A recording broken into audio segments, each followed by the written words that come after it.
Macaphiager world. Temperature dependence of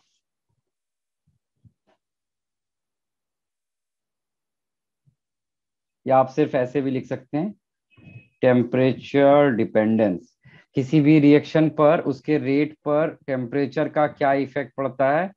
अब हमें वो पार्ट यहाँ पे स्टडी करना है, इफेक्ट ऑफ टेम्परेचर। तो इसमें ध्यान रखिएगा, जब भी हम किसी भी केमिकल रिएक्शन में टेम्परेचर को 10 डिग्री सेल्सियस रेज करते हैं तो उनका रेट कांस्टेंट ऑलमोस्ट क्या हो जाता है, डबल हो जाता है। और वो जो डबल वैल्यू होती है उसको हम लोग कॉल करते हैं टेम्परेचर कोएफिशिएंट। उस डबल वैल्यू को हम लोग क्या कॉल करते हैं, टेम्परेचर कोएफिशिएंट। तो इसमें एक छोटा सा टर्म आपको तुरंत सुनने को मिलेगा यहाँ पर, temperature coefficient. Temperature coefficient, temperature coefficient क्या है, टेम्परेचर कोएफिशिएंट आपका रहता है व्हेन, राइट डाउन इसकी डेफिनेशन आप लिख लें, for a chemical reaction, for a chemical reaction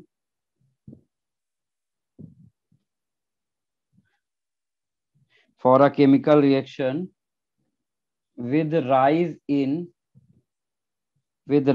in temperature by with rise in temperature by 10 degrees Celsius, the rate constant is nearly doubled। मैंने ये नहीं कहा कि एग्जैक्टली हो जा रहा है, it is nearly doubled.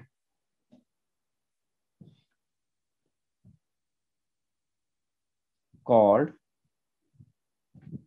Temperature coefficient. Temperature coefficient को आप इस तरह थीटा से रिप्रेजेंट करते हैं, this theta stands for temperature coefficient. और इसको आप कैसे लिख सकते हैं, इसको आप लिख सकते हैं रेशियो ऑफ के टी प्लस 10 डिवाइड बाई, तो हमने यहाँ पर दो रेट कांस्टेंट कैलकुलेट किए हैं, एक तो टी टेम्परेचर पर और एक टी प्लस 10 टेम्परेचर पर। और इन दोनों का रेशियो आपको क्या होता मिलता है, इन दोनों का रेशियो को ही हम लोग बोलते हैं टेम्परेचर कोएफिशिएंट। इसी चीज को आप रेट के टर्म्स में भी लिख सकते थे कि ratio of temperature T and T plus 10 आपको कितना मिलेगा, that is your temperature coefficient. और इस थीटा की वैल्यू जो होती है वो 2 से 3 के बीच में लाई करती है। इस थीटा की वैल्यू ऑलवेज 2 से 3 के बीच में लाई करती है। तो किसी भी केमिकल रिएक्शन में अगर हमें 10 डिग्री सेल्सियस टेम्परेचर रेज करते हैं तो उस रिएक्शन का जो रेट कांस्टेंट या जो रेट होता है वो ऑलमोस्ट डबल हो जाता है। ठीक है, तो वो जो डबल वैल्यू है उसको हम लोग क्या कॉल करते हैं, टेम्परेचर कोएफिशिएंट। अब एग्जाम में क्वेश्चन कैसे आता है, एग्जाम में क्वेश्चन आएगा आपको टेम्परेचर कोएफिशिएंट दे देगा कितना भी, और आपको एक पर्टिकुलर टेम्परेचर पर रेट कांस्टेंट देगा और दूसरे पर्टिकुलर टेम्परेचर का रेट कांस्टेंट कैलकुलेट करने को बोलेगा। ठीक है, तो आप लोग इस रिलेशन का यूज करके वहां पर वो सारी वैल्यूज कैलकुलेट करेंगे।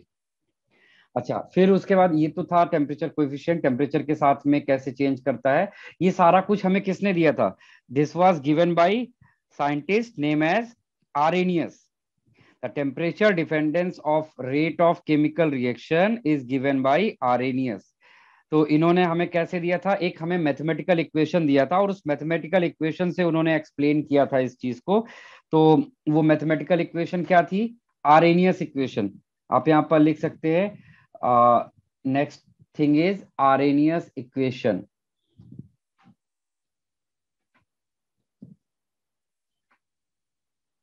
टेम्परेचर के डिपेंडेंस को ऑब्जर्व करने के लिए हमारे पास एक इक्वेशन हमें दी गई थी, the equation is called Arrhenius equation.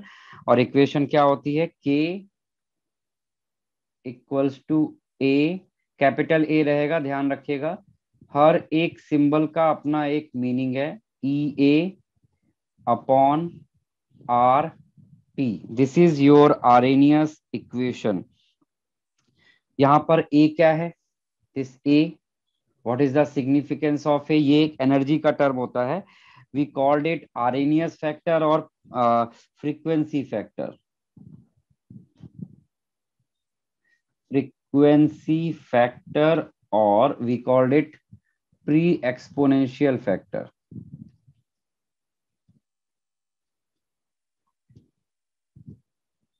ठीक है। अच्छा, दूसरे साथ में यहाँ पर एक टर्म आपको देखने को मिल रहा है E A. What is E ए?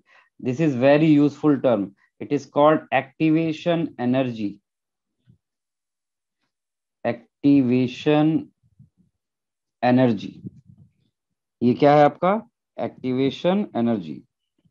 यहाँ पर दो आरएनएस ने पैरामीटर्स यूज किए थे, one was A, other one was E A. तो A and E A are the Arrhenius parameter. और इसमें आर क्या है? आर तो आपको पता है, हमेशा से आप यूज करते आ रहे हो, इट इज गैस कांस्टेंट। और टी क्या है? Temperature in kelvin. तो ये हमारी आरएनएस इक्वेशन है। ध्यान रखिएगा यहाँ पर ए, ए क्या होता है? ये एनर्जी को रिप्रेजेंट करता है।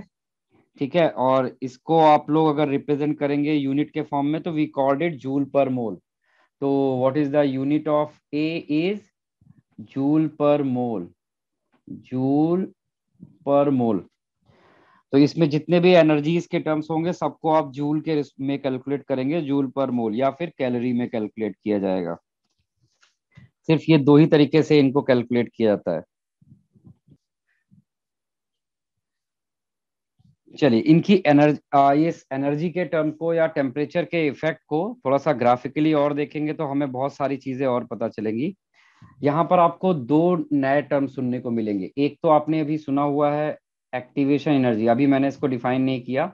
इसके अलावा एक और टर्म आपको सुनने को मिलेगा, that is called threshold energy. तो पहले मैं थोड़ा सा ग्राफ बना दूं, फिर ग्राफ से इसको एक्सप्लेन करते हैं। एक हमने यहाँ पे ग्राफ पिक कर लिया है। हम्म, ये हमारा ग्राफ है। हमने यहाँ पर क्या किया, वाई एक्सिस पे पोटेंशियल एनर्जी को लिया हुआ है। वाई एक्सिस पे हमने पोटेंशियल एनर्जी वो जो इस डायरेक्शन में इंक्रीज कर रही है, और एक्स एक्सिस में हमने प्रोग्रेस ऑफ रिएक्शन को लिया हुआ है। Progress of reaction, progress of reaction, जो कि किस डायरेक्शन में हो रहा है? इस डायरेक्शन पे। जैसे जैसे आप राइट हैंड साइड पे इंक्रीज मूव करते हैं तो रिएक्शन कंटिन्यू होना स्टार्ट हो जाती है। ठीक है, अब यहाँ पर देखिए, हमने एज्यूम कर लिया कि हमारे पास कुछ रिएक्टेंट एंड प्रोडक्ट हैं। हमने एक रिएक्शन एज्यूम कर लिया है, the reaction is A and it gives us product B. ठीक है, तो हमें पता है कि हर रिएक्टेंट के पास अपनी कुछ ना कुछ एक सेट ऑफ एनर्जी होती है जहां से वो रिएक्शन को स्टार्ट करता है। तो ये वो एनर्जी का बैरियर है जहाँ जो क्या शो कर रहा है? रिएक्टेंट की एनर्जी। रिएक्टेंट अभी इस एनर्जी पर है उसके पास, लेकिन रिएक्शन को होने के लिए, हर रिएक्शन को होने के लिए एक डेफिनिट सेट ऑफ एनर्जी चाहिए होती है। That definite set of energy is called threshold energy. For the occurrence of any chemical reaction, there is a minimum energy requirement. That energy is called threshold energy. उस energy को हम लोग क्या बोलते हैं? Threshold energy. The minimum energy required to complete or for the completion or progress of a reaction is called threshold energy. तो वो threshold energy को मैंने यहाँ पर शो किया है।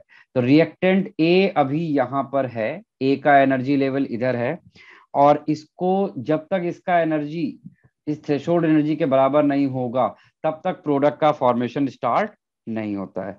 तो यहाँ पर जब आप इसको एनर्जी देंगे, तो लेट अस सपोज ए को आपने एनर्जी दिया हुआ है, ए को आपने यहाँ पर कुछ सेट ऑफ एनर्जीज दी है। तो ए को जैसे ही एनर्जी मिलने लगी शुरू होगी, वो रिएक्शन में आगे बढ़ता जाएगा, उसका एनर्जी लेवल इंक्रीज करेगा। एक पॉइंट आएगा जिस पॉइंट पर इसका एनर्जी, किसका? रिएक्टेंट ए का एनर्जी इस थ्रेशोल्ड एनर्जी के बराबर आ जाएगा। उस पॉइंट पर जैसे वो उस पॉइंट को टच करता है, इमीडिएटली आपका यहाँ पर क्या होता है? प्रोडक्ट का फॉर्मेशन स्टार्ट हो जाता है, प्रोडक्ट का फॉर्मेशन स्टार्ट हो जाएगा, और जैसे ही प्रोडक्ट बन जाएगा रिएक्शन स्टॉप हो जाएगी। तो ये क्या शो कर रहा है, जो ये पॉइंट है, this point is showing what, this point is showing the energy of product B. ठीक है, तो ये होता है किसी भी रिएक्शन के होने का ऑर्डर। तो अगर आप इसको यहाँ पर ध्यान से देखेंगे तो एक तो सबसे पहली चीज आपको जो यहाँ पर एक्सप्लेन करनी है वो है थ्रेशोल्ड एनर्जी। हम लोगों ने थ्रेशोल्ड एनर्जी वर्ड एक बार पहले भी सुना था एटॉमिक स्ट्रक्चर में, फोटो इलेक्ट्रिक इफेक्ट में। तो थ्रेशोल्ड एनर्जी क्या होती है, the minimum energy require, the minimum energy require, मैं बोल रहा हूं लिख लीजिए, the minimum energy require for the occurrence of a chemical reaction, minimum energy required for occurrence of a chemical reaction। ठीक है, पहली चीज। दूसरा टर्म यहां पर जो आपके सामने आया हुआ है that is what, activation energy. What is activation energy, अभी तो हमने इसका नाम ही नहीं लिया, ये क्या है। एक्टिवेशन एनर्जी किसी भी रिएक्टेंट और प्रोडक्ट के लिए होती है। अगर हम एक्टिवेशन एनर्जी को रिएक्टेंट और प्रोडक्ट के लिए डिफाइन करेंगे, तो अगर मैं यहाँ पर रिएक्टेंट के टर्म्स में बोलूं तो minimum energy required, minimum energy required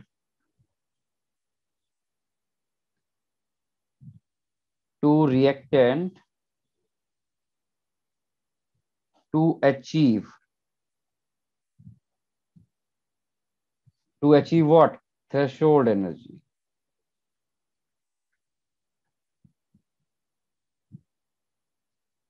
The minimum energy required to reactant to achieve threshold energy is known as activation energy, है ना।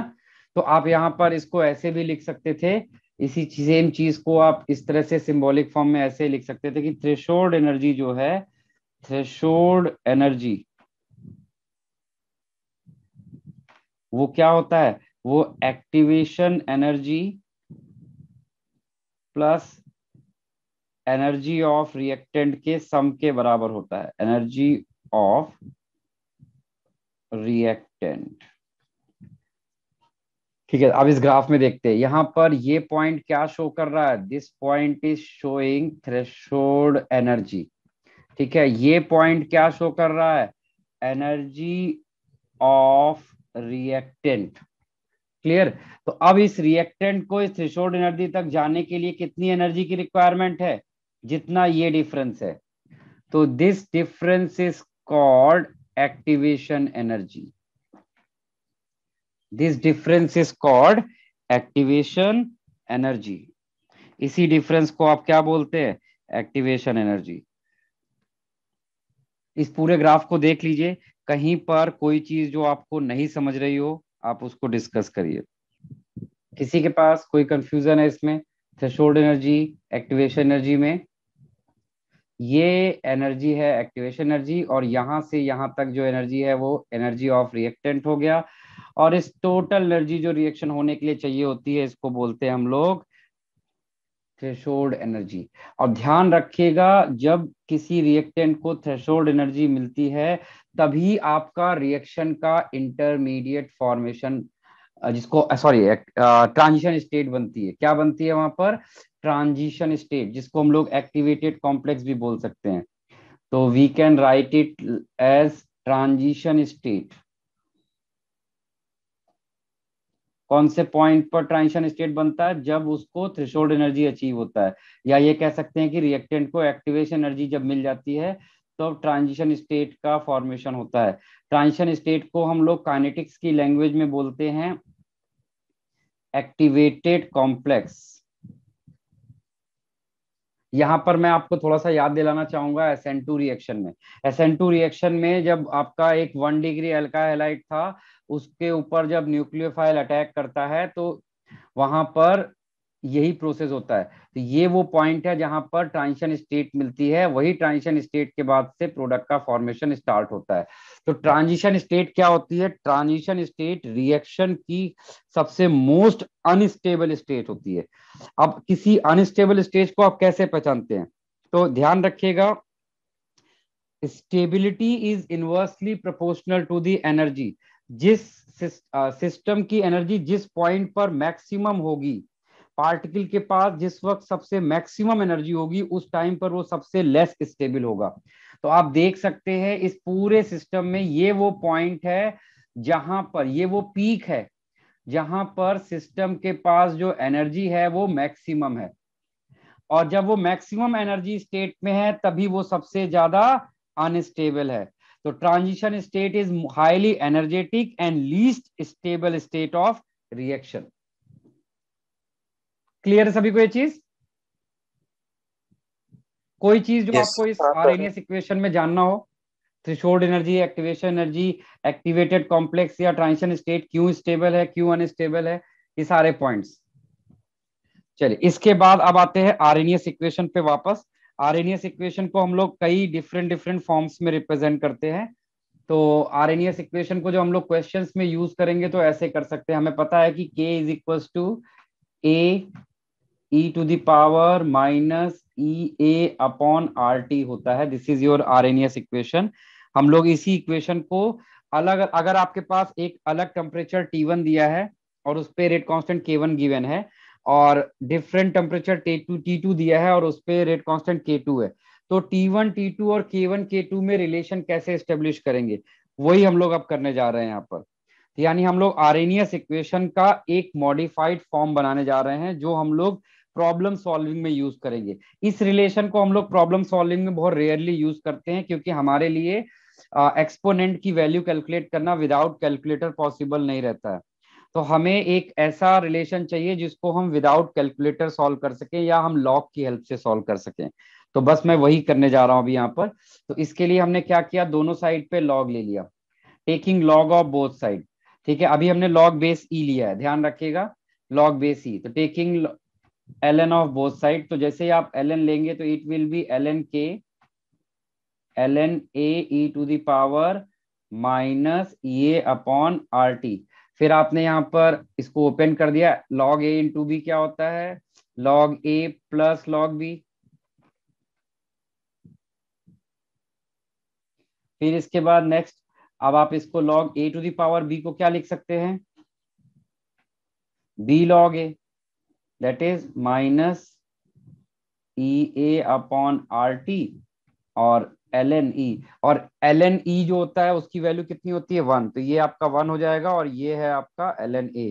तो इसको मैं प्रॉपरली अगर लिखूं तो L N A is equal to, sorry क्या लिख रहा हूं मैं,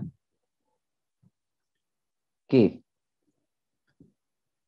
L N K is equal to L N A minus E A upon R T आपको मिलेगा। अब इस ln को हम लोग क्या करेंगे, इस ln को हम लोग log बेस 10 में कन्वर्ट करेंगे, सो दैट हम यहाँ पर कैलकुलेशन को आसानी से कर पाए। तो आपको पता होगा कि log बेस e को log बेस 10 में कैसे कन्वर्ट करते हैं।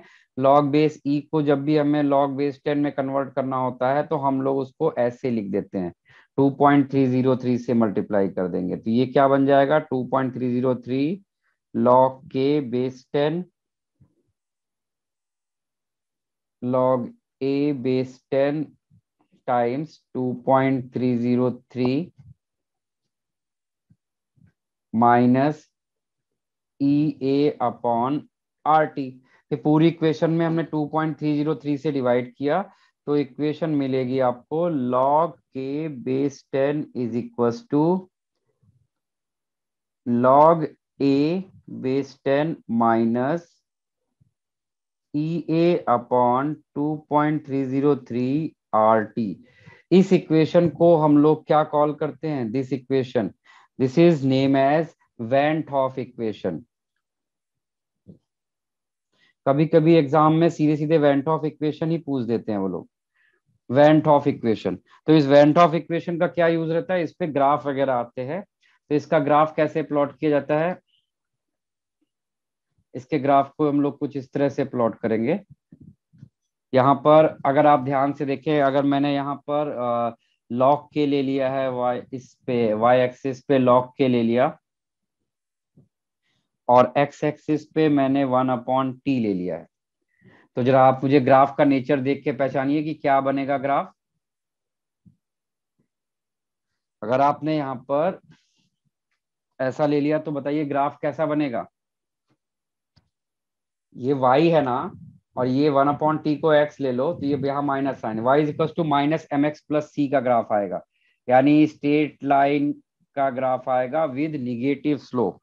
स्ट्रेट लाइन ग्राफ आएगा विद निगेटिव स्लोप।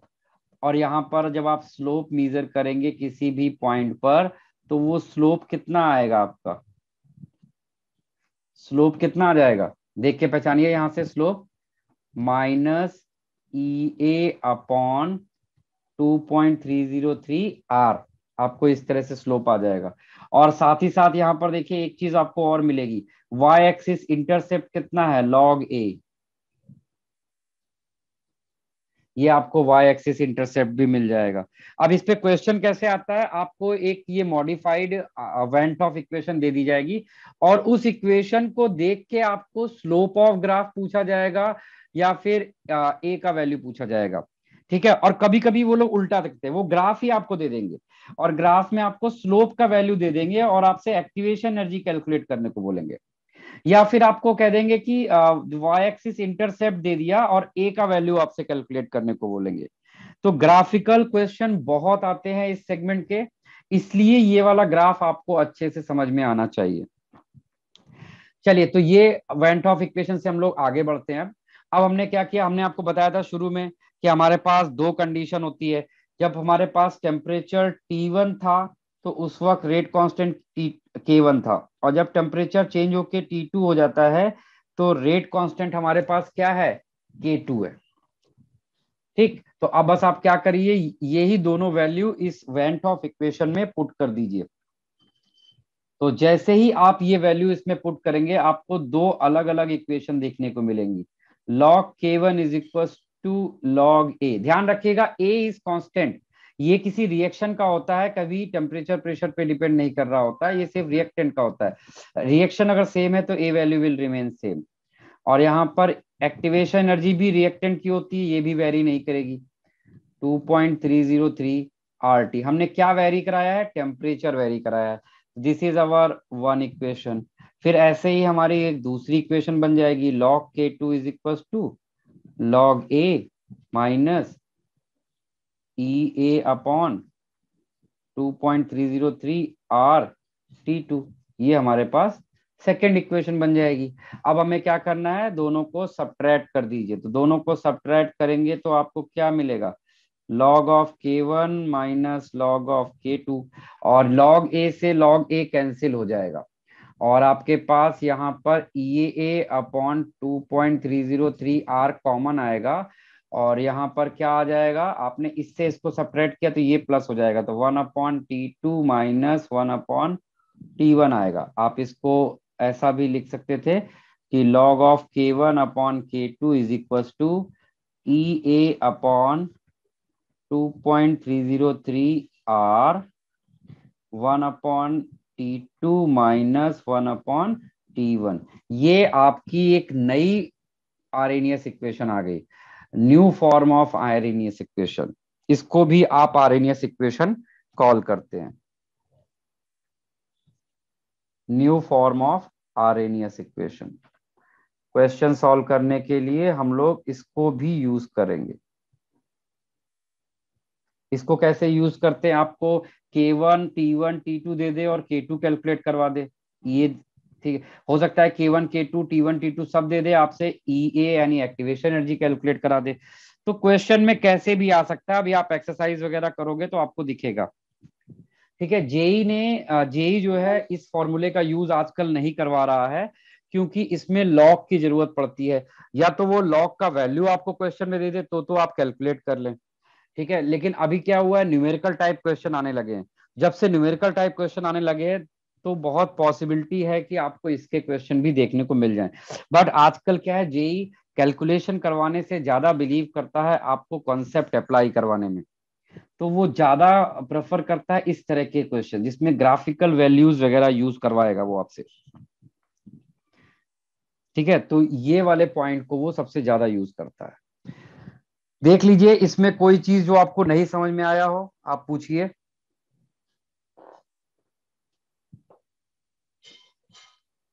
कोई भी चीज जो आपको यहाँ पर कम समझ में आ रही है वो इमीडिएटली डिस्कस करिए। देख लीजिए, कोई चीज जो आपको कम समझ में आया हो इसमें। सर समझ।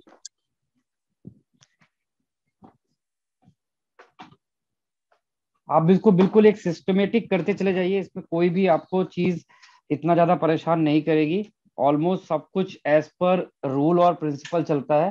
प्रॉब्लम तो सिर्फ हमें वहां पर आती है जहां पर हमने कोई ऐसी चीज आपको बता दी जिसका कोई पैटर्न आपको ऑब्जर्व नहीं हो रहा है। ये तो एकदम मैथमेटिकल है, पूरा मैथ्स के अकॉर्डिंग आपका चल रहा है। आपको याद है गैसीय स्टेट में हमने आपको वहां पर मैक्सवेल थ्योरी थोड़ा सा बताया था।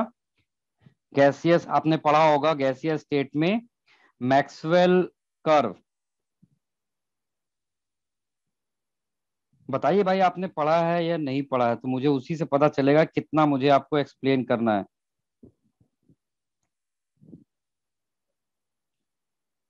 आप यहाँ पर एक चीज और लिख सकते हैं, यहाँ पर ये जो e⁻ माइनस ई अपॉन आर टी है, ये क्या शो करता है?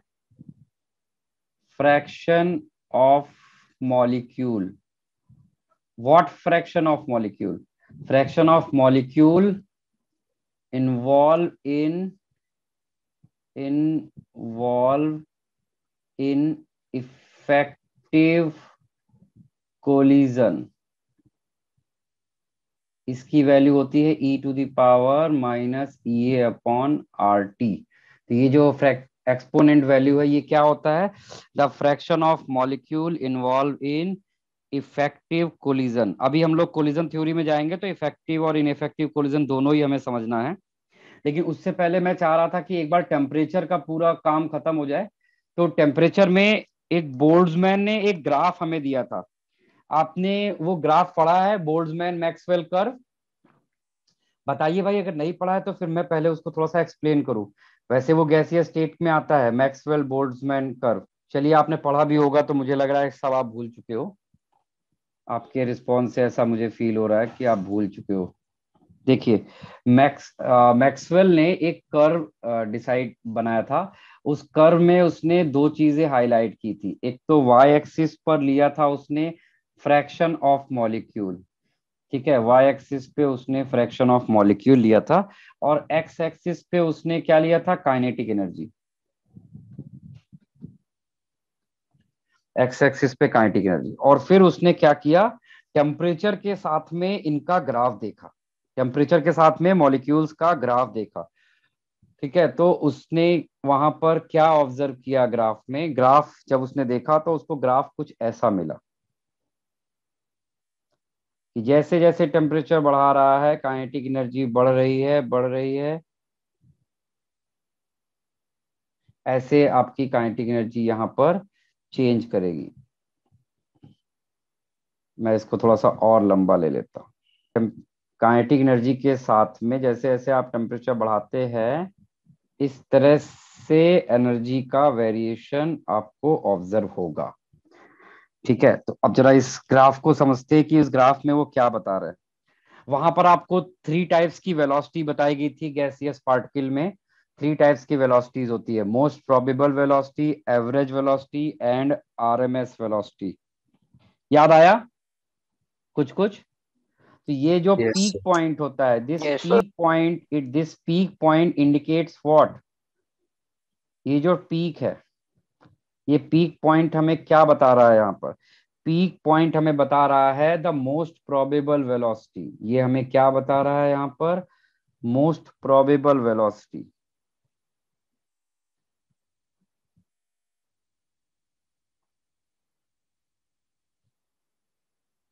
यानी इस पॉइंट पर फ्रैक्शन ऑफ मॉलिक्यूल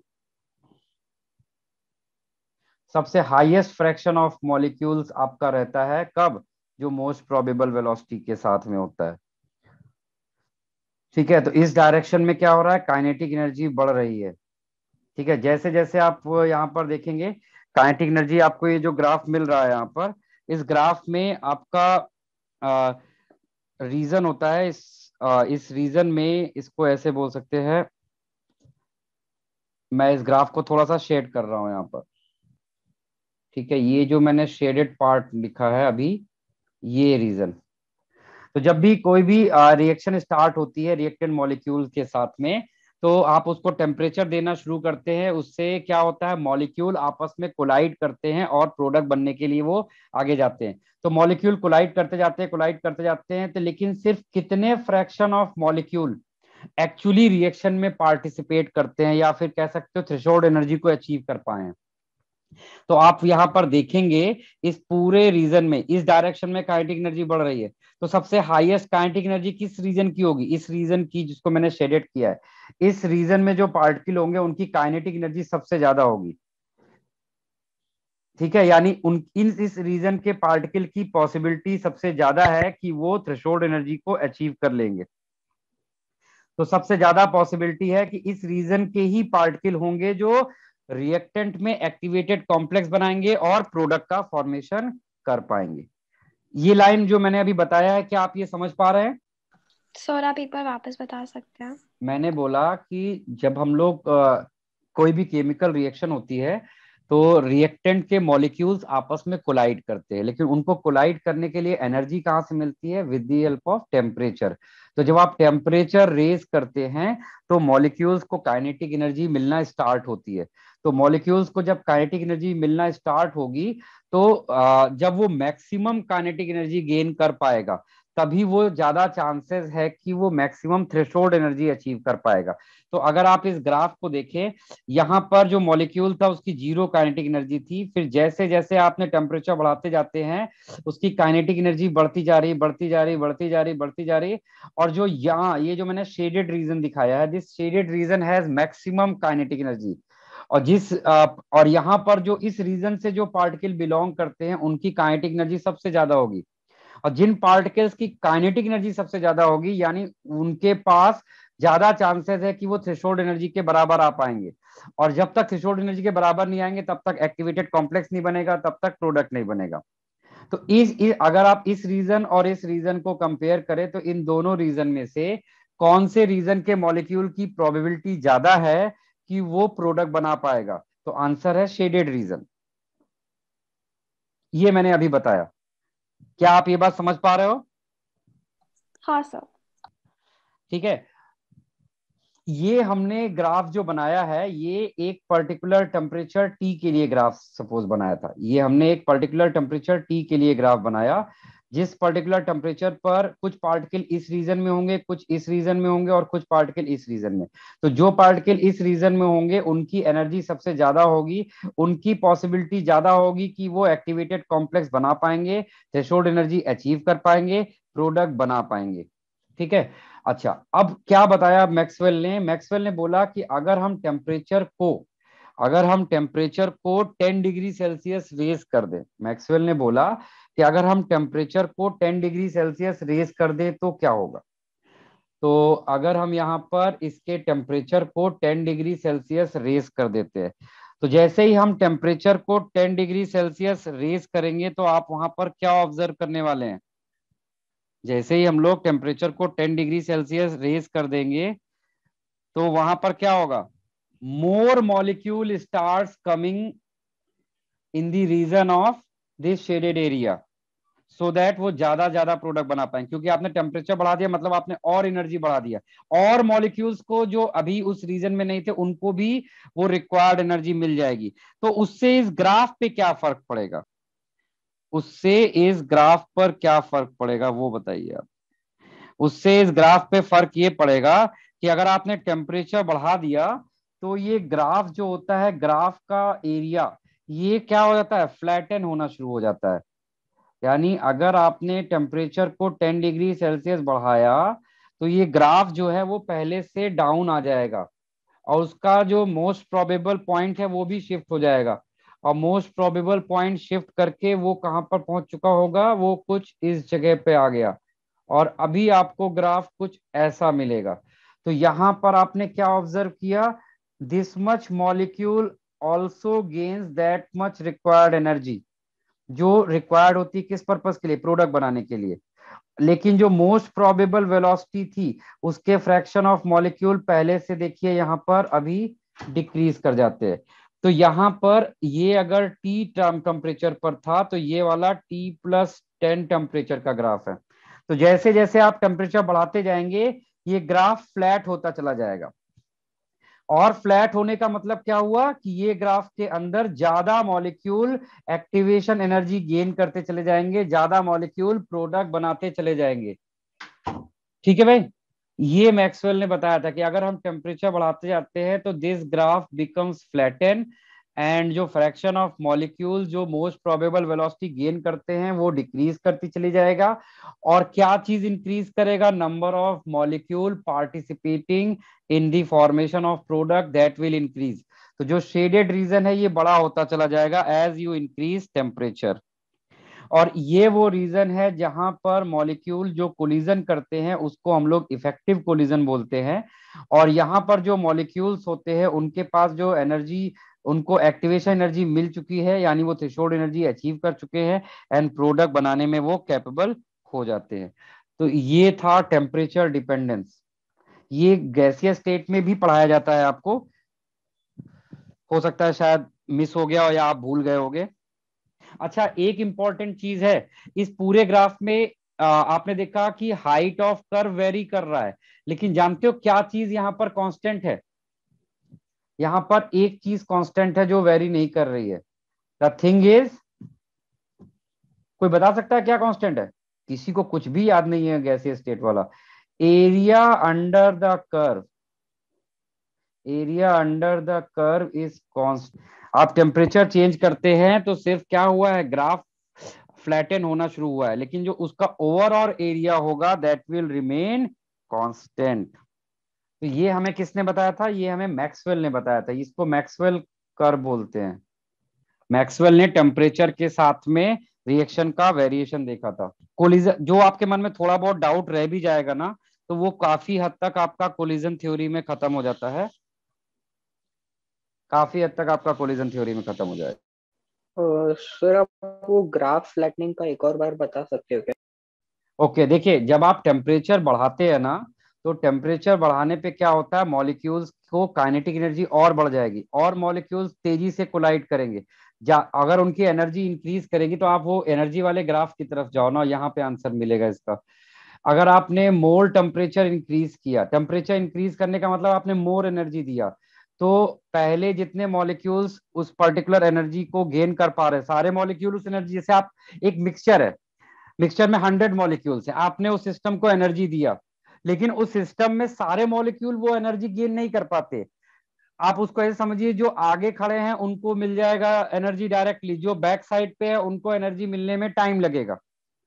तो जो आगे खड़े मॉलिक्यूल्स हैं उनको एक्टिवेशन एनर्जी जल्दी मिल जाएगी, और जो पीछे वाले मॉलिक्यूल्स हैं उनको एक्टिवेशन एनर्जी नहीं मिलेगी।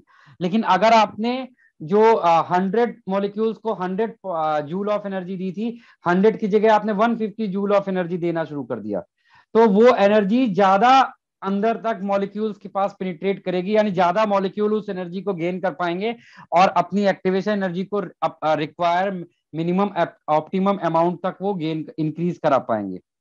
तो जब वो मॉलिक्यूल्स को आप टेम्परेचर बढ़ाते हैं तो उसकी ज्यादा मॉलिक्यूल्स एक्टिवेशन एनर्जी गेन करना शुरू कर देते हैं। तो ज्यादा मॉलिक्यूल एक्टिवेशन एनर्जी गेन करना शुरू कर देंगे, मतलब जो मॉलिक्यूल अभी इस रीजन में ज्यादा थे उसमें से कुछ मॉलिक्यूल इस रीजन में शिफ्ट होना शुरू हो जाएंगे।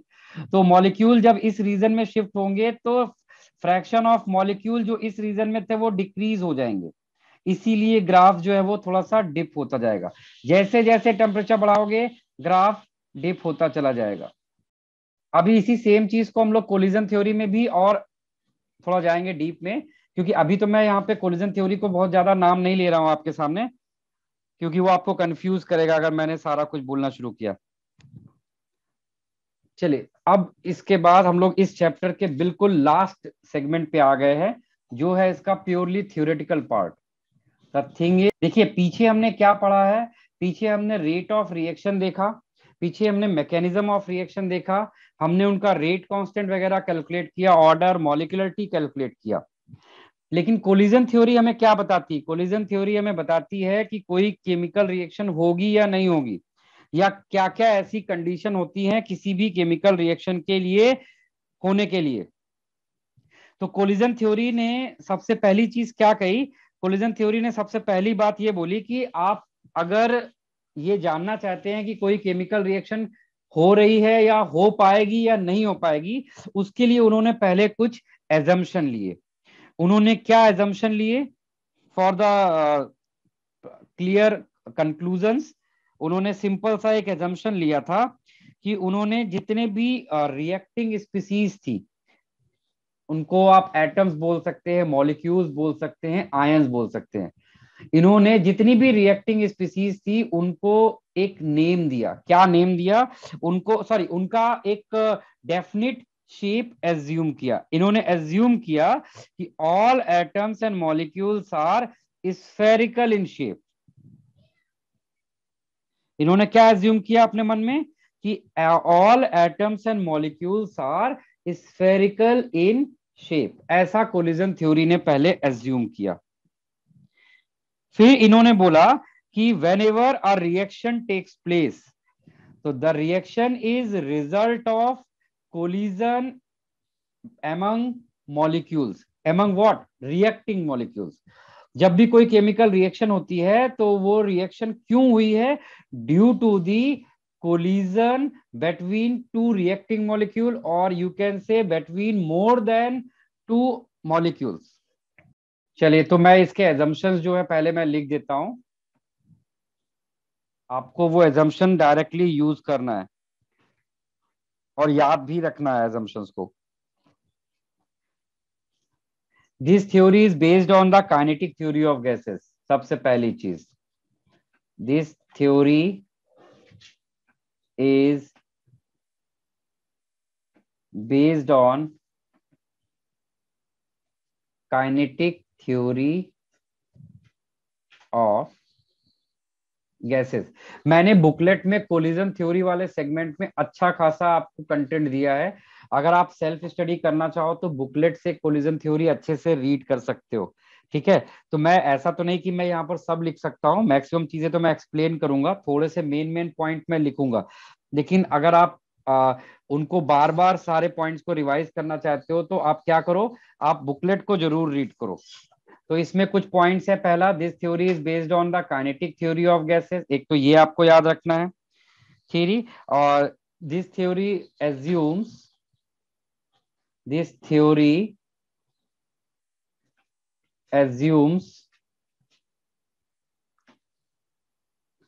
assumes reactant molecules to be a hard sphere.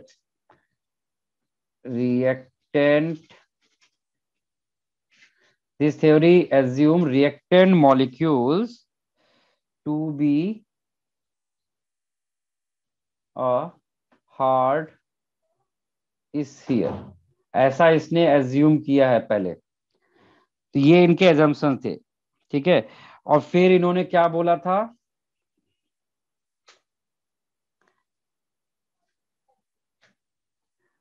if a reaction takes place, this means when a reaction takes place, this means molecules collide with each other. A reaction takes place. इस line का क्या meaning हुआ, this means reactant molecule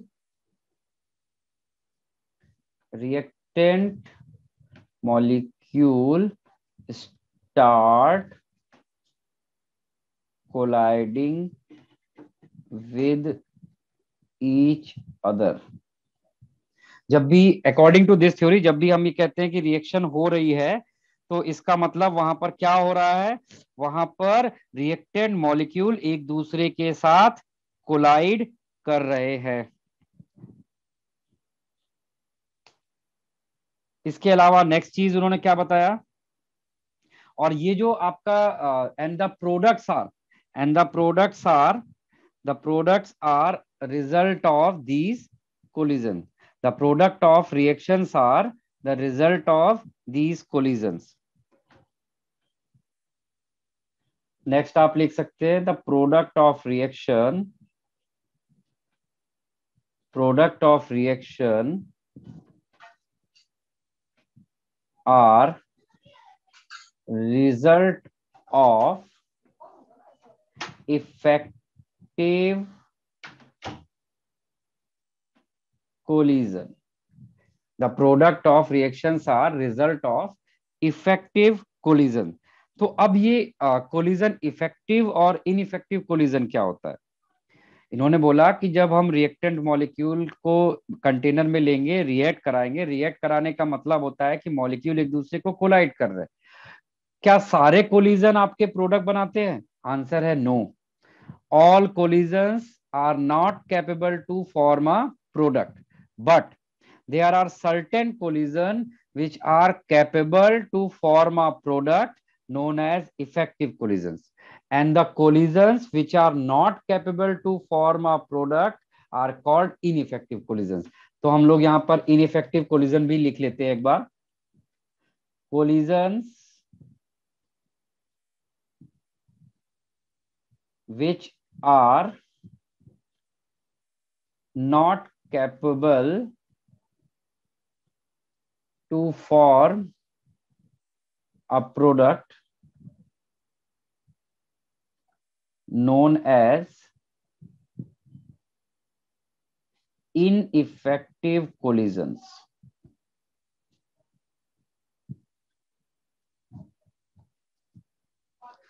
तो collision theory ने पहला क्या बोला? उन्होंने बोला कि काइनेटिक थ्योरी ऑफ गैसेस को मैं यहाँ पे फॉलो कर रहा हूँ। काइनेटिक थ्योरी ऑफ गैसेस क्या बोलती है कि अगर हम टेम्परेचर बढ़ाते हैं तो मॉलिक्यूल्स की काइनेटिक एनर्जी बढ़ती है। फिर इन्होंने बोला कि हम जितने भी एटम्स ऑफ रिएक्टेंट और मॉलिक्यूल्स हैं उनको उन्होंने हार्ड स्फीयर अज्यूम किया, और फिर कहा कि जितने भी रिएक्टेंट होते हैं जब हम उनको रिएक्ट कराते हैं तो रिएक्ट कराने का मतलब होता है कि वो एक दूसरे के साथ क्या कर रहे हैं? कोलिजन कर रहे हैं। बट वहां पर दो तरह के आपको कोलिजन मिलेंगे, एक होगा इफेक्टिव कोलिजन और एक होगा इनइफेक्टिव कोलिजन।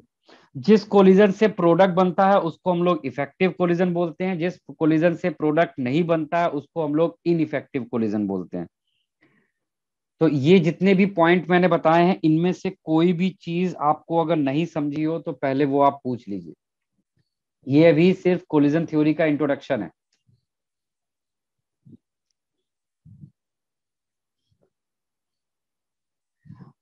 उसके अलावा आप कभी कभी हो सकता है अगर आप बुक वगैरह रीड करोगे तो आपको एक और टर्म सुनने को मिले, collision frequency. What is collision frequency? Collision frequency simply बिल्कुल जैसे फ्रीक्वेंसी को आप डिफाइन करते हैं, number of collision takes place in a second is known as collision frequency. एक सेकेंड में जितने कोलिजन टेक्स प्लेस होते हैं उनको हम लोग बोलते हैं कोलिजन फ्रीक्वेंसी। नॉर्मली किसी भी रिएक्शन में कोलिजन फ्रीक्वेंसी बहुत हाई होती है। आप एज्यूम भी कर सकते हैं कितने कोलिजन होते होंगे एक सेकंड में? जब आप रिएक्टेंट मॉलिक्यूल्स को कांटेक्ट में लेके आते हैं तो वहां पर एक सेकंड में कितने कोलिजन होते होंगे, यानी कोलिजन फ्रीक्वेंसी कितनी होती होगी? अराउंड 10⁻25 पर सेकेंड। इतने कोलिजन आपके टोटल होते हैं। बट क्या वो सारे कोलिजन प्रोडक्ट बनाते हैं? No. Out of them, very less collisions are able to form a product, and those collisions are called effective collision. And remaining collisions are ineffective collision. They are not capable to form a product. किसी को कोई doubt है इस पूरे discussion में?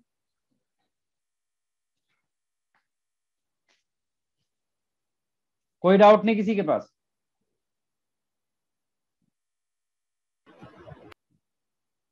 Good. चलिए, तो अब आपके पास अगला क्वेश्चन आता है कि when collisions are when molecules involved in effective collision, and what are the conditions responsible for the effective collisions? तो यहां पर लिख लीजिए, the molecules have two condition associated for effective collision. अगर किसी भी रिएक्शन में मॉलिक्यूल्स को इफेक्टिव कोलिजन करना है तो there are two effective conditions. Those conditions are name as energy factor and orientation factor. तो लिख लीजिए यहां पर, नेक्स्ट है there are two important, there are two important barriers or conditions to a reaction.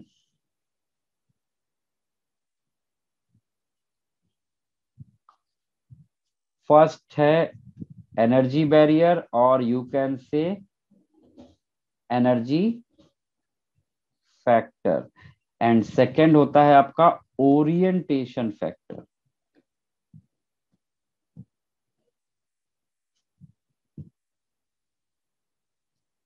Second है आपका orientation factor. तो we have two important barriers to a reaction. The first one is energy factor and second one is orientation factor.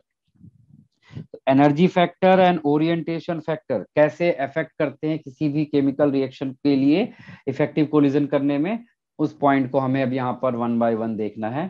तो सबसे पहला आप heading यहाँ पर ले सकते हैं एनर्जी फैक्टर। वैसे एनर्जी का जो फैक्टर है वो हमने काफी हद तक पीछे देख लिया था। एनर्जी फैक्टर एक्चुअली, एनर्जी हम रिएक्शन में किस फॉर्म में देते हैं? इन दी फॉर्म ऑफ टेम्परेचर। आपको याद होगा एनर्जी हमेशा हम लोग किसके फॉर्म में देते हैं? इन दी फॉर्म ऑफ टेम्परेचर। पीछे हमने देखा ही था। तो एनर्जी फैक्टर्स कैसे डिसाइड करते हैं हम लोग?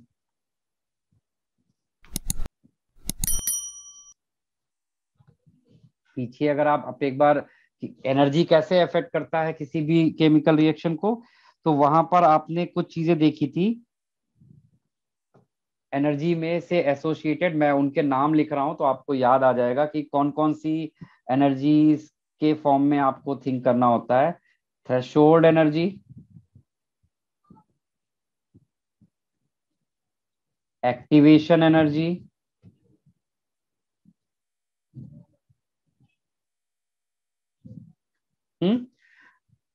तो थ्रेशोल्ड एनर्जी, एक्टिवेशन एनर्जी के अलावा एक और एनर्जी के फॉर्म में आप वहां पर डील करते हैं, उसको हम लोग बोलते हैं हीट ऑफ रिएक्शन।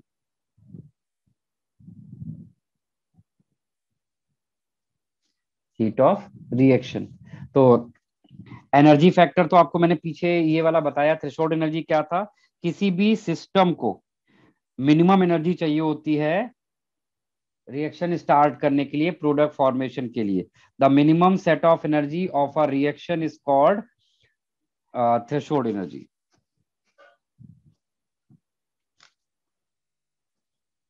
या आप उसको कोलिजन फ्रीक्वेंसी के या कोलिजन थ्योरी के टर्म्स में अगर मैं थ्रेशोल्ड एनर्जी को डिफाइन करूं तो हम कह सकते हैं the minimum energy which colliding molecule must have in order to achieve effective collision.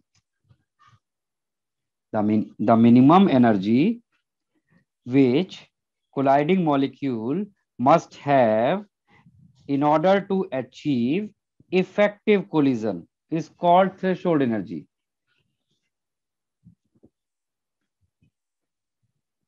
तो किसी भी सिस्टम में इफेक्टिव कोलिजन करने के लिए जितनी मिनिमम एनर्जी चाहिए होती है उसको हम लोग बोलते हैं थ्रेशोल्ड एनर्जी। तो एक लाइन में मैं उसी चीज को लिख देता हूं, the minimum energy required, the minimum energy required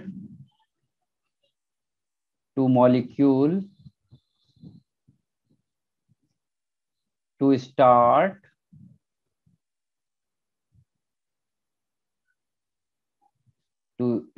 effective collision।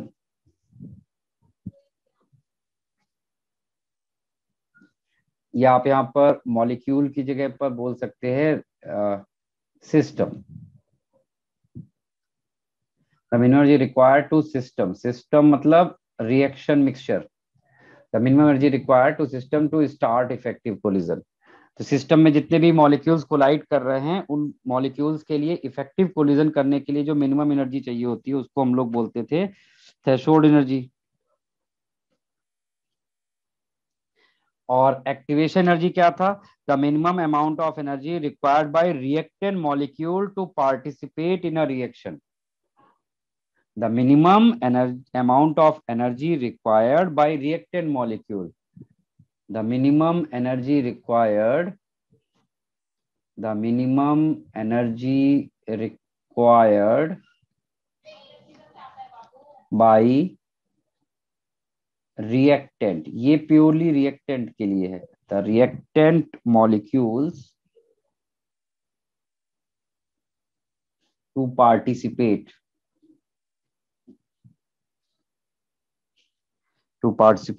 in a reaction.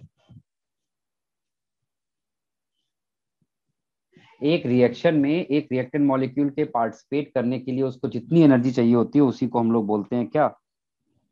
यहाँ पर heat of reaction, sorry activation energy. अच्छा, हीट ऑफ रिएक्शन क्या होता है? हीट ऑफ रिएक्शन होता है या तो कोई सिस्टम एंडोथर्मिक होगा या फिर एक्सोथर्मिक। ठीक है, तो heat of reaction is net heat. Heat of reaction को मैं सिर्फ इतना ही बोलूंगा, नेट हीट। अब ये नेट हीट जो होगी, या तो हो सकता है कि सिस्टम सिर्फ हीट ज्यादा लेगा और रिलीज बहुत कम करेगा, और या फिर हो सकता है कि सिस्टम हीट लेगा कम और रिलीज ज्यादा करेगा। दो तरह की पॉसिबिलिटीज हो सकती है। तो हीट ऑफ रिएक्शन हमारा नेट हीट को शो करेगा। तो अभी हम लोग उसी के बेसिस पे रिएक्शन को एंडोथर्मिक और एक्सोथर्मिक में क्लासिफाई करेंगे।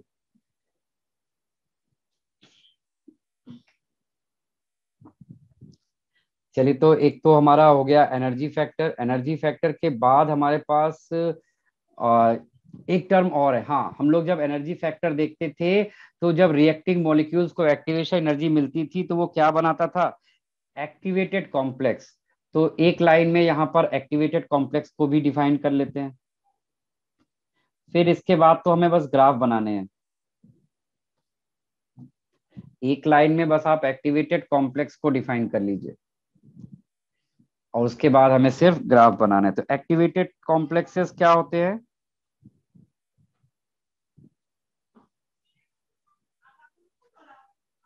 इसको आप लिख लीजिए, एक्टिवेटेड कॉम्प्लेक्स बोलिए, या फिर आप इसको ट्रांजिशन स्टेट भी बोल सकते हैं।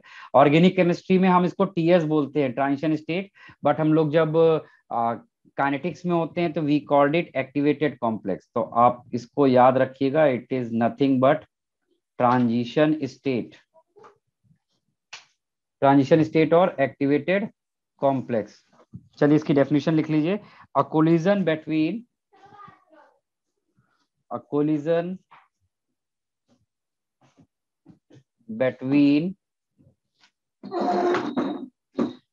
high energy molecule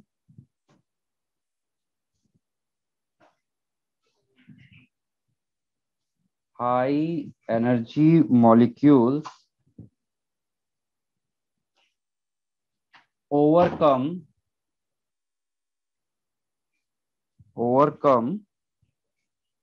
the forces of repulsion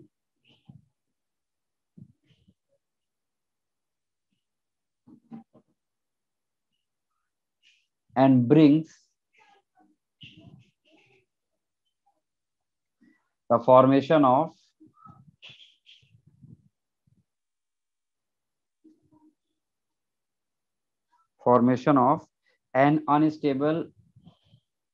an unstable or you can say highly energetic cluster or molecule called activated complex।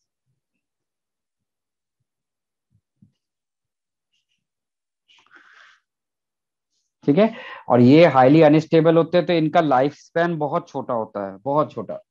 चलिए, तो अब हम लोग सीधे आते हैं ग्राफ पॉइंट पे। हम यहाँ पे आपको दो ग्राफ प्लॉट करके दे रहे हैं। आपको उन दोनों ग्राफ में ही हमें वही सारी चीजें करनी है जो अभी हम लोगों ने पीछे किया था। यहाँ पर सबसे पहली चीज है जो हम यहाँ पे हाईलाइट कर लेते हैं, वो है हमारा थ्रेशोल्ड एनर्जी बैरियर। सबसे पहले आप यहाँ पर डिसाइड कर लीजिए। तो हमने यहाँ पर थ्रेशोल्ड एनर्जी बैरियर अपना रेड कलर से हम डिसाइड कर ले रहे हैं, this is our threshold energy barrier. क्योंकि एक बार आपने ये सही से डिसाइड कर लिया तो बाकी सब उसी का रिजल्ट होता है। फिर आपको पता है कि जब भी कोई रिएक्टेंट होगा, उस रिएक्टेंट की भी अपनी कोई ना कोई एक थ्रेशोल्ड, उसका अपना खुद का भी कोई ना कोई एक एनर्जी, सेट ऑफ एनर्जी होगा। उसको भी मैंने यहाँ पर शो कर लिया है, रिएक्टेंट का सेट ऑफ एनर्जी।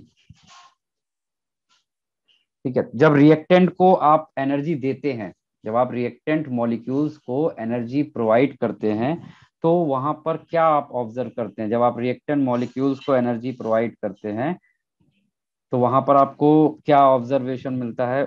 सबसे पहले ये देखिए, जब आप रिएक्टेंट को टेम्परेचर देते हैं यानी एनर्जी देते हैं, तो उसका एनर्जी इंक्रीज करता जाएगा, इंक्रीज करता जाएगा, और जिस पॉइंट पर वो थ्रेशोल्ड एनर्जी के बराबर आया, ठीक है, वहीं से ही आपका इफेक्टिव कोलिजन हो गया। इफेक्टिव कोलिजन होते ही एक्टिवेटेड कॉम्प्लेक्स बनेगा। एक्टिवेटेड कॉम्प्लेक्स बनते ही आपके प्रोडक्ट का फॉर्मेशन स्टार्ट हो जाएगा। तो प्रोडक्ट के फॉर्मेशन में, एक मिनट, प्रोडक्ट का फॉर्मेशन अगर हम लोग देखेंगे यहाँ पर, एक सेकेंड, इसको ड्रॉ करने में हाथ सही होना चाहिए क्योंकि हमें काफी नीचे तक जाना है।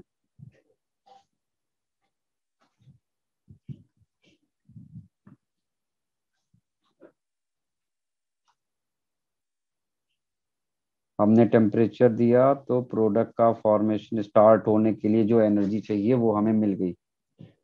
इसके बाद हमारा अगला काम क्या होगा? अगला काम है सिस्टम को हमें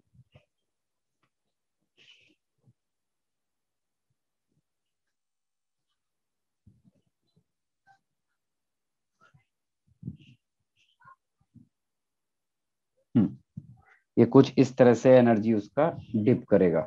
दूसरी पॉसिबिलिटी है कि जब आप उसको हीट करेंगे, दूसरी पॉसिबिलिटी है कि जब आप उसको हीट करेंगे तो वो एनर्जी गेन करेगा, थ्रेशोल्ड एनर्जी पर पहुंचा, उसके बाद वो एनर्जी उसकी किसी एक लेसर पॉइंट पे, हाई एनर्जी स्टेट पे ही जाकर इस तरह से प्रोडक्ट का फॉर्मेशन हो गया। यहाँ पर मैंने ये दो चीजें दिखाई हैं, एक जगह पे यहाँ पर जाकर एनर्जी कांस्टेंट हो जा रही है और एक में यहाँ पर जाकर एनर्जी कांस्टेंट हो गई। दोनों जगह में डिफरेंसेस क्या है, मैं यहाँ पर थोड़ा सा उनको हाईलाइट भी कर देता हूँ। ये है आपका रिएक्टेंट स्टेज आर, और ये आपका क्या शो कर रहा है? Energy of product. ठीक है, ये रिएक्टेंट को शो कर रहा है और ये प्रोडक्ट को। यहाँ पर ये रिएक्टेंट को शो कर रहा है और ये प्रोडक्ट को शो कर रहा है। तो ये जो आपको एनर्जी यहाँ पे कांस्टेंट हो गई है, ये किसकी है? प्रोडक्ट की थी। अच्छा, ये वो पॉइंट है जहां पर आपको क्या मिल रहा है? एक्टिवेटेड कॉम्प्लेक्स मिल रहा है। ये वो पॉइंट है जहां पर आपको क्या मिल रहा है? एक्टिवेटेड कॉम्प्लेक्स, जिसको हम लोग ट्रांजिशन स्टेट बोलेंगे। सेम यहाँ पर भी ये वो पॉइंट है जहां पर आपको ट्रांजिशन स्टेट मिल रहा है। ठीक है, तो ये दोनों ग्राफ तो आपने पीछे भी जैसे बनाए थे बिल्कुल वैसे ही है। अब यहाँ पर क्या हुआ है? यहाँ पर आपने दो तरह के आपको ऑब्जर्वेशन मिलते हैं। एक तो ये पॉइंट क्या बताता है आपका, रिएक्टेंट से लेके प्रोडक्ट तक का जो एनर्जी का गैप है, ये आपको क्या दे रहा है? ये रिएक्टेंट से लेके प्रोडक्ट तक का जो गैप है, ये आपको क्या प्रोवाइड कर रहा है? ये सेगमेंट आपको क्या दे रहा है? ये हमें दे रहा है एक्टिवेशन एनर्जी। कौन से रिएक्शन की एक्टिवेशन एनर्जी? जो फॉरवर्ड डायरेक्शन में जा रही है, उस रिएक्शन की एक्टिवेशन एनर्जी को ये शो कर रहा है। ठीक है, ये क्या शो करता है? ये पॉइंट है प्रोडक्ट का एनर्जी। ठीक है, और यहां से यहां तक का जो डिफरेंस है, यहां से यहां तक का जो डिफरेंस है, इसको हम लोग क्या बोलेंगे? This is called activation energy of backward reaction. This is called activation energy of backward reaction.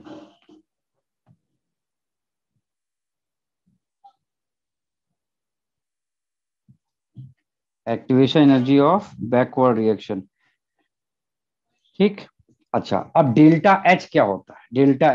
Delta H होता है, सबसे ध्यान से देखिए डेल्टा एच को, ये जो गैप है रिएक्टेंट और प्रोडक्ट के बीच में, जो एनर्जी का गैप दिख रहा है आपको, this is your delta H, this is your delta H.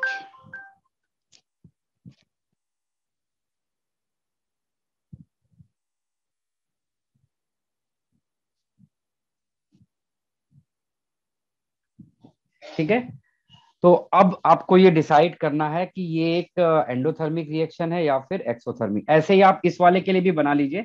तो इस वाले में आपको पता है कि यहां से यहां तक क्या है, ये activation energy of forward reaction है। आप वहां पर ड्रॉ कर लीजिए। Activation energy of forward reaction कितना है, यहां से यहां तक का जो एनर्जी गैप है, ये activation energy of forward reaction है, और यहां से यहां तक का जो गैप है, ये activation energy of backward reaction है। और रिएक्टेंट एंड प्रोडक्ट के बीच में जो एनर्जी का गैप है, इसी को हम लोग बोलते हैं क्या, डेल्टा एच। अब देखिए डेल्टा एच कैसे निकालते हैं। Delta H of reaction is activation energy of forward reaction minus activation energy of backward reaction होता है। तो जरा आप इस चीज को देख के बताइए और मुझे ये नोटिफाई करिए कि यहाँ पर कौन सी रिएक्शन एंडोथर्मिक रिएक्शन को शो कर रहा है और कौन सा एक्सोथर्मिक रिएक्शन को शो कर रहा है। देखिए जल्दी से बताइए, टाइम नहीं है हमारा, मेरा नेक्स्ट क्लास भी है 12 बजे, दूसरा भी क्लास है, जल्दी से मुझे कंप्लीट करना है। फटाफट आंसर करिए देख के इमीडिएटली। काव्या बताओ आप इसमें से कौन सा एंडोथर्मिक है, कौन सा exothermic.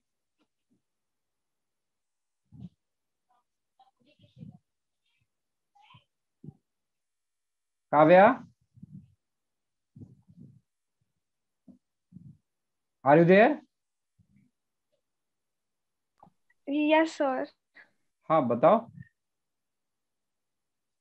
According to this formula, आपके पास activation energy of forward backward दिख रहा है, आप देख के मुझे बताइए कि कौन सा एंडोथर्मिक को शो कर रहा है और कौन सा एक्सोथर्मिक को शो कर रहा है।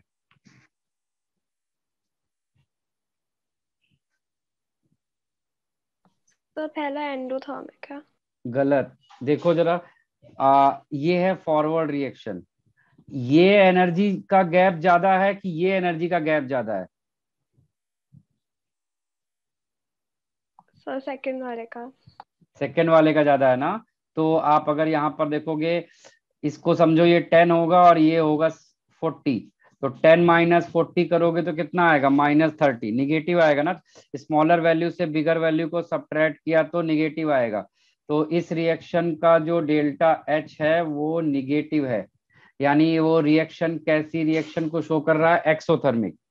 और ये वाले में देखो जरा, यहाँ पर फॉरवर्ड रिएक्शन का ये गैप है और बैकवर्ड का ये गैप है, ये गैप ज्यादा है। तो फॉरवर्ड में से जब बैकवर्ड को सब्ट्रैक्ट करोगे तो डेल्टा एच आपको कैसा मिलेगा, पॉजिटिव मिलेगा। रिएक्शन कैसी हो जाएगी, एंडोथर्मिक हो जाएगी। ठीक है।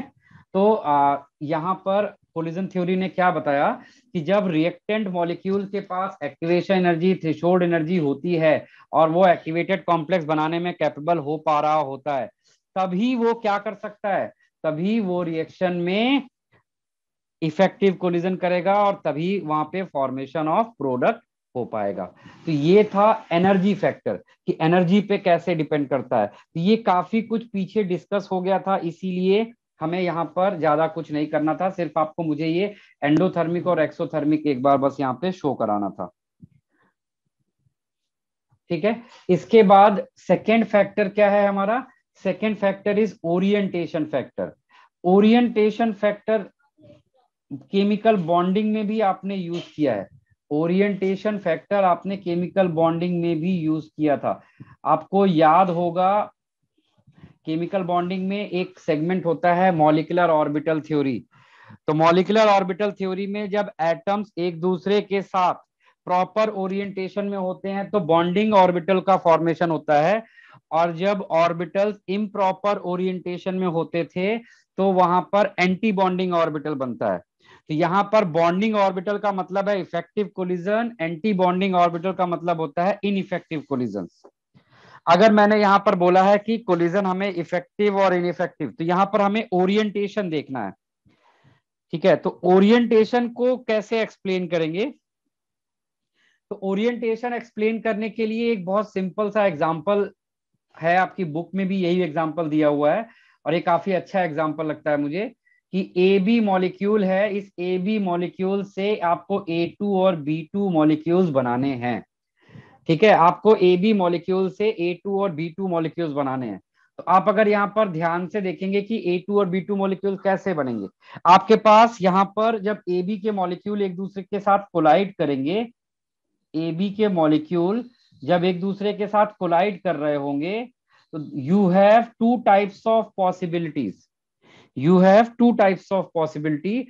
फर्स्ट पॉसिबिलिटी है कि ये ए बी मॉलिक्यूल के साथ इस तरह से कोलाइड करे, या फिर पॉसिबिलिटी होती है कि जो ए बी मॉलिक्यूल है वो ए बी मॉलिक्यूल के साथ कुछ इस तरह से कोलाइड करे।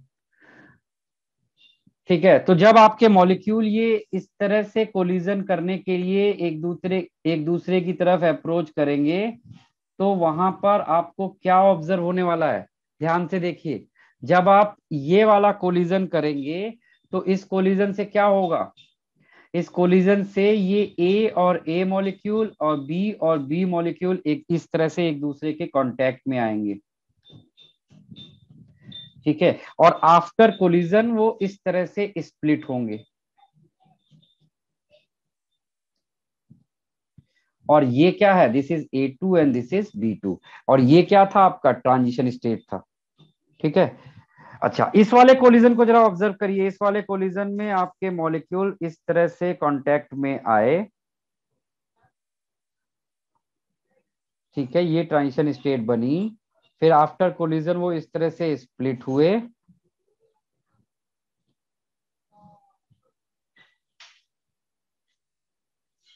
यहां पर देखिए आपको क्या प्रोडक्ट बन रहा है।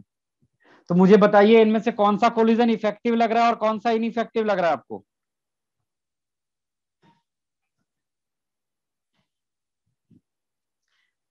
देख के बताइए, इसमें से कौन सा कोलिजन, ऊपर वाला या नीचे वाला, कौन सा इफेक्टिव है कौन सा इनइफेक्टिव है?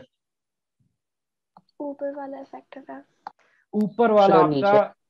और नीचे वाला इनइफेक्टिव होगा। तो ये आपका क्या शो कर रहा है? ये इफेक्टिव कोलिजन को शो कर रहा था, और ये वाला क्या शो कर रहा है? इनइफेक्टिव। अब इन दोनों में क्या डिफरेंस है? इन दोनों के पास, लेट अस सपोज मैंने बोला कि दोनों ही केसेस में एनर्जी सेम है, यानी एनर्जी का फैक्टर दोनों के पास पूरा पूरा सेम है, फिर भी ये वाला कोलिजन इफेक्टिव है और ये वाला इनइफेक्टिव है, क्योंकि ये एक प्रॉपर ओरिएंटेशन में कोलाइड कर रहे हैं। तो खाली कोलिए energy is not important, energy के साथ साथ वहां पर उनका ओरिएंटेशन भी प्रॉपर होना चाहिए, और यहां पर इनका ओरिएंटेशन इम्प्रॉपर था।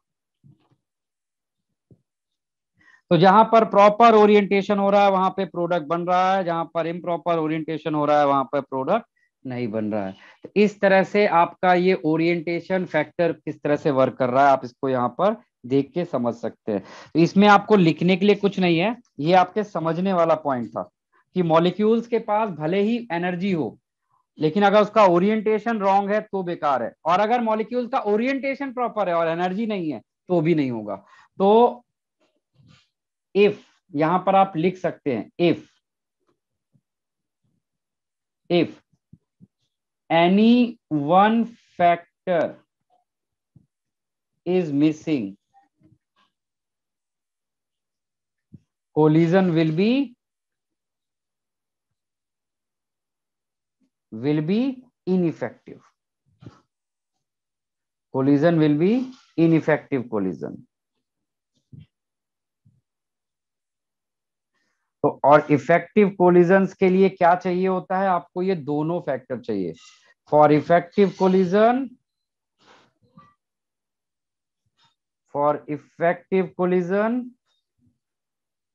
both factor